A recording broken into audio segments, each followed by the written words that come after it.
Bonjour et bienvenue dans cette correction d'exercice sur les acides et les bases. Alors, qu'est-ce qu'on nous propose d'étudier ici? L'acide fumarique, parfois utilisé comme additif alimentaire et qui peut être obtenu en même temps que l'eau lorsque l'acide chlorhydrique est mélangé à une solution d'hydrogénofumarate de sodium, noté NH+, donc ça, Na+, pardon. Na+, c'est une espèce spectatrice, et Ha-, et voilà finalement le schéma de Lewis de l'ion hydrogénofumarate. Alors premièrement, ce qui est intéressant, c'est de comprendre cette notation. Alors qu'est-ce que ça, pourquoi on la note Ha-? Eh bien, on voit que le moins il est porté ici par l'oxygène, donc ça c'est le moins qui est là. Le A, ça représente l'ensemble de cette partie-là de la molécule. Donc ça c'est le A, le moins. Et le H, c'est ce H-là, sous-entendu c'est cet hydrogène qui va pouvoir à un moment donné réagir, et notamment se détacher. On nous dit que l'ion fumarate, lui, entre dans la composition de médicaments traitant pour les carences en fer et il peut être obtenu en même temps que l'eau lorsqu'une solution d'hydroxyde de sodium, c'est-à-dire une base, la soude, Na+H-, pareil, ça c'est une partie spectatrice, est mélangée à une solution d'hydrogénofumarate de sodium.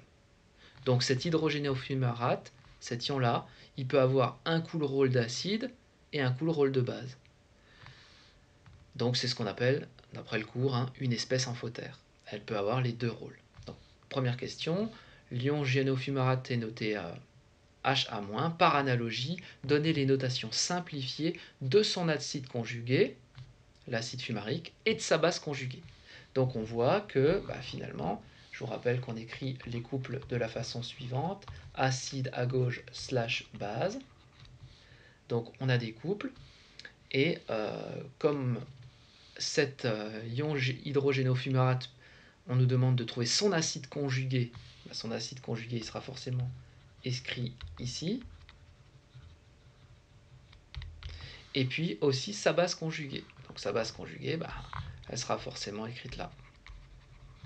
Elle a les deux rôles, cette espèce. Donc à la fois, elle peut être l'acide quand elle était écrite ici. Là, c'est l'acide. Et là, c'est la base. C'est bien ce qu'on appelle une espèce amphotère. C'était la question A.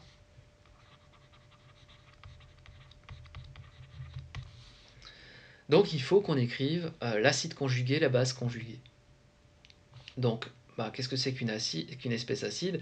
C'est finalement une espèce qui va pouvoir donner un proton. Donc il faut que la base conjuguée, finalement, elle puisse capter un proton. Ce proton, on le note H+, et ce proton, souvenez-vous du cours sur les structures de Lewis, il a ce qu'on appelle une case vacante. Cet oxygène a beaucoup de doublets non liants disponibles, il porte une charge négative, il est très négatif, il a envie de se lier à quelque chose de positif. Donc un de ces doublets va aller combler la case vacante. Résultat, le plus et le moins, finalement, vont disparaître et on retrouve notre espèce de base. Souvenez-vous qu'on avait noté A, cette partie-là, elle s'appelle A. Il y avait un H, un nouveau H, donc finalement, ça va faire AH2, le plus et le moins s'étant annulé. Donc l'espèce acide conjugué, on la notera AH2 ou bien H2A, comme on veut. D'accord? Ça, c'est l'espèce conjuguée. La base, cet acide, si ça c'est considéré comme un acide, il va libérer un H+. Si on lui retire un H+, où est-ce qu'il y a de l'hydrogène? De l'hydrogène, il y en a ici et là.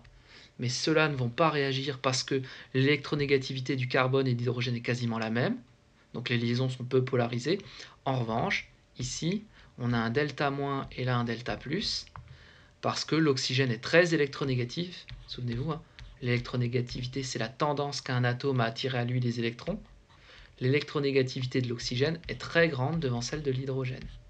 Résultat, cette liaison-là, finalement, les électrons ils sont vraiment autour de l'oxygène. Et cet hydrogène va être donc, du coup labile, il va pouvoir se détacher. Et si on le détache, qu'est-ce qui va nous rester? Il va nous rester, là on a toujours la structure A, la structure A de départ. il y a un moins qui est là, on lui fait perdre un H. Donc, qu'est-ce qui va nous rester si on lui fait perdre cet hydrogène? Eh bien, il va nous rester A2-, puisqu'il y a le moins de départ, et le H+ s'en va. Si le H+ s'en va, cet oxygène il récupère une charge négative. Résultat, il y aura 2-. Donc, on a la base conjuguée. On a donc deux couples où l'ion hydrogénofumarate, qui est ici et là, a à la fois le rôle d'une base et le rôle d'acide. C'est donc bien une espèce amphotère.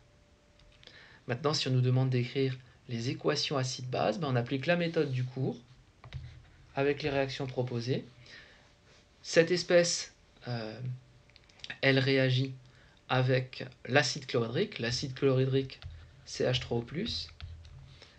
Comme son l'indique, c'est un acide, donc le couple mis en jeu, c'est H3O+ / la base conjuguée. La base conjuguée, c'est on lui retire un H+. Si vous retirez H+, H3O+, il reste H2O. Cette espèce-là, comme c'est un acide, l'acide chlorhydrique, ne peut réagir qu'avec une base. Donc forcément, là, je vais utiliser ce couple-là, puisque c'est le couple où l'ion hydrogénofumarate est une base. Un acide ne peut réagir qu'avec une base. Donc, je vais utiliser ce couple-là, à savoir le couple AH2, et puis, tout simplement, HA-.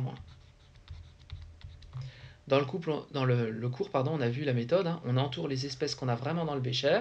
Donc j'ai l'acide chlorhydrique et j'ai l'ion hydrogénofumarate. J'écris ce que je viens d'entourer à gauche. J'équilibre les demi-équations.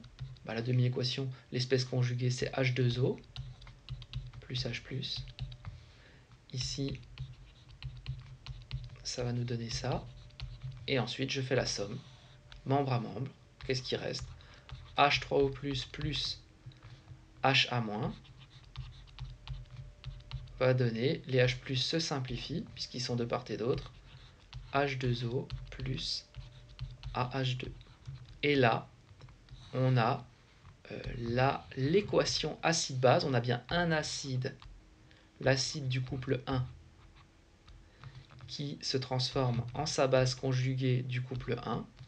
Et cet acide 1 réagit avec la base du couple 2 en se transformant en l'acide conjugué du couple 2.